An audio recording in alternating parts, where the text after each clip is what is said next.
Akashvani presents Morning News.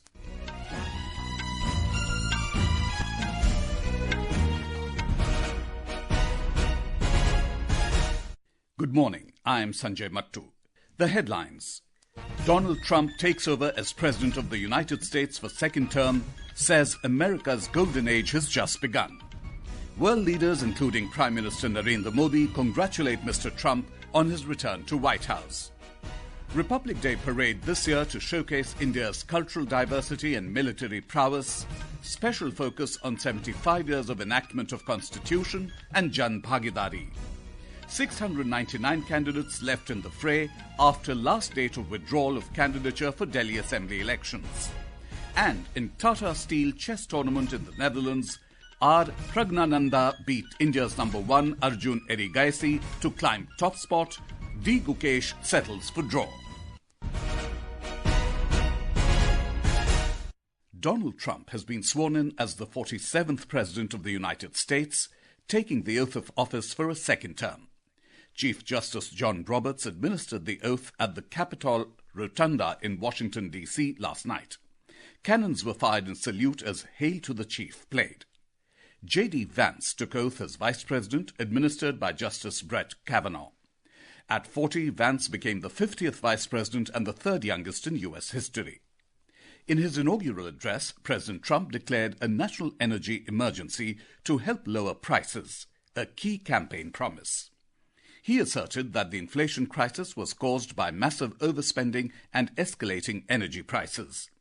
The new president also pledged to direct his cabinet to use their vast powers to reduce the cost of goods.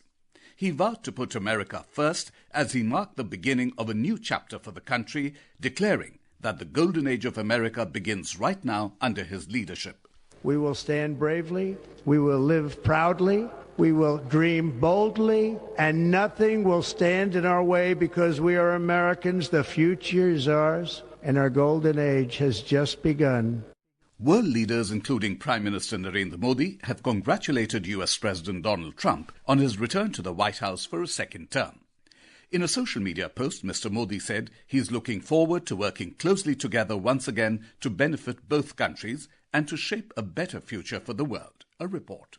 Italian Prime Minister Giorgia Meloni, in a social media post, said she is certain that the friendship between the two nations and the values that unite them will continue to strengthen the collaboration between Italy and the US facing global challenges together. Israeli Prime Minister Benjamin Netanyahu said he believes that working together again, they will raise the US-Israel alliance to even greater height. Mr. Netanyahu also thanked Mr. Trump for his efforts in helping free Israeli hostages. German Chancellor Olaf Scholz congratulated Mr. Trump, saying the US is Germany's closest ally and the aim of their policy is always a good transatlantic relationship. European Commission President Ursula von der Leyen offered her best wishes, saying the bloc looks forward to working closely with him to tackle global challenges. Ukrainian President Volodymyr Zelensky said President Trump is always decisive and the peace through strength policy he announced provides an opportunity to strengthen American leadership and achieve a long-term and just peace. Ashish Abraham, Akashvani News, Delhi.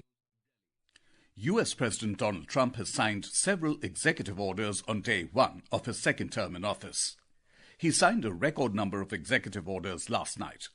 Outlining the orders, President Trump said his topmost priority is to declare a national emergency along the U.S. southern border with Mexico.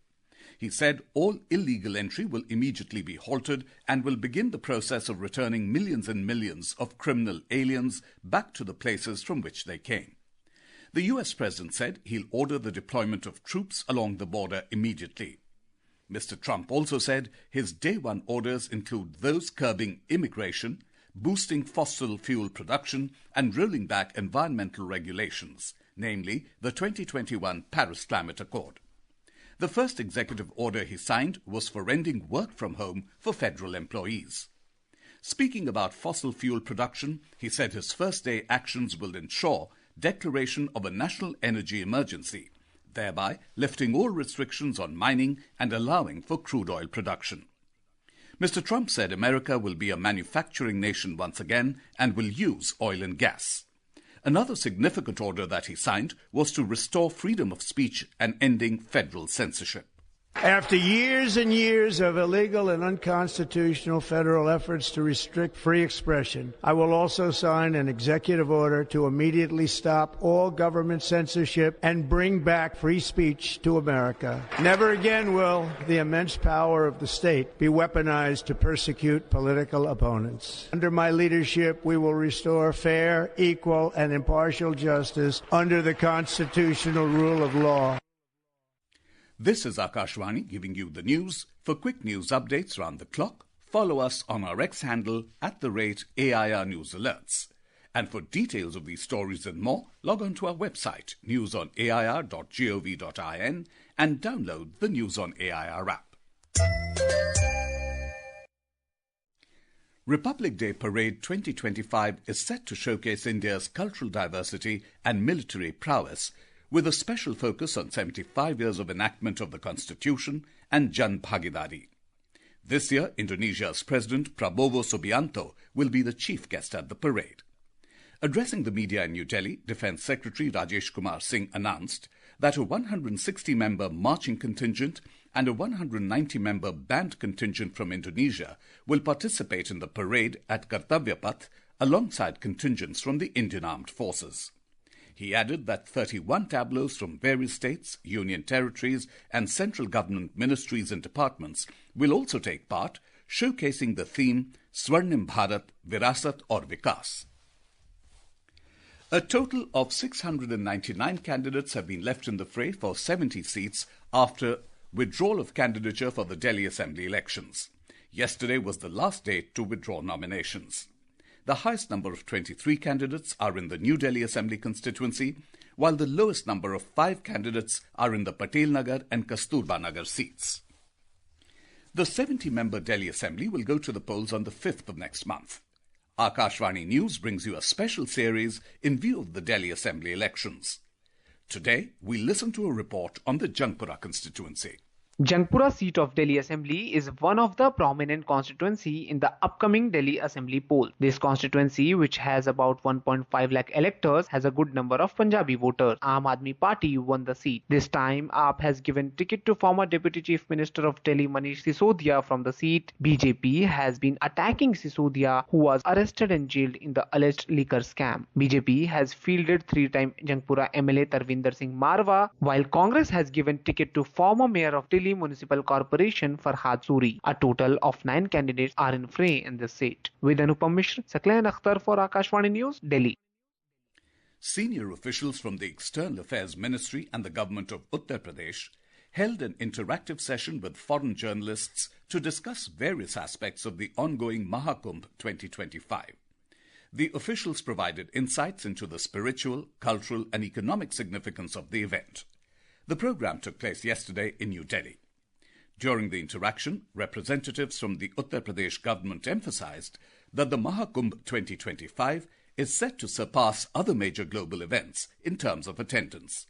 More from our correspondent.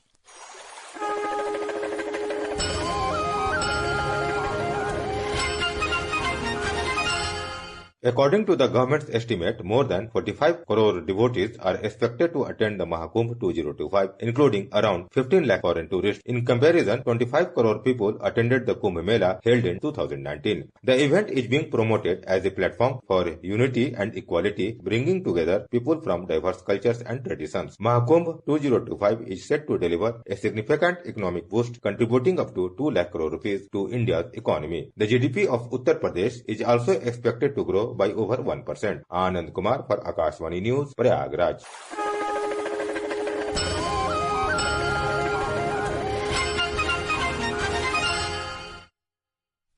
In Madhya Pradesh, Akashvani is playing an important role in avoiding conflicts between animals and humans.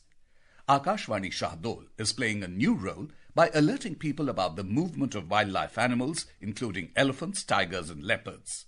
This will help prevent human-animal conflicts and related casualties.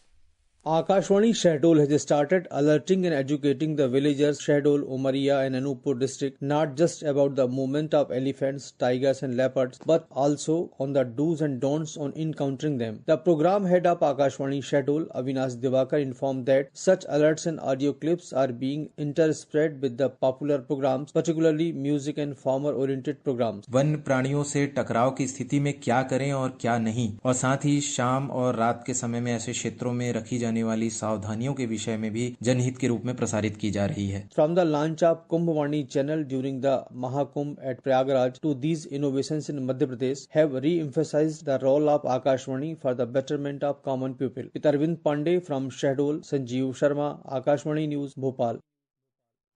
Showcasing the best of science and technology from schools from South India, the Southern India Science Fair 2025 is set to kick off today in Puducherry at the Old Port Ground, Guber Avenue.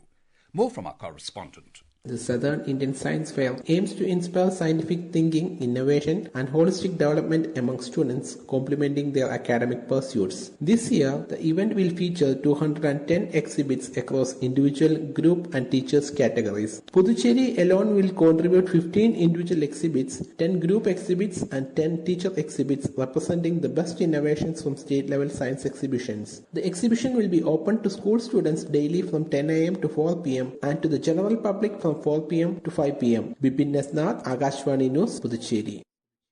On to sports news. In the Men's Hockey India League, JSW Surma Hockey Club defeated Ranchi Rars Bengal Tigers 2-1 at the Birsa Munda Hockey Stadium in Rourkela last evening. In the women's section, JSW Surma Hockey Club triumphed over Delhi SG Pipers 5-1 last evening at the Marang Gomke Jaipal Singh Munda Hockey Stadium in Ranchi. Our correspondent has filed this report.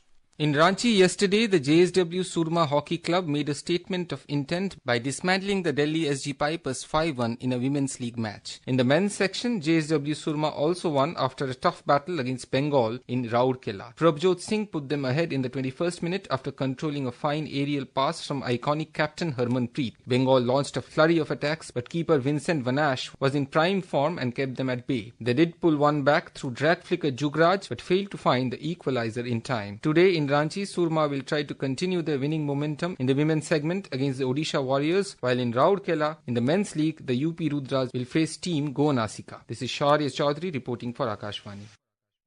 Indian athletes are competing in various disciplines across major global sporting events today. A report.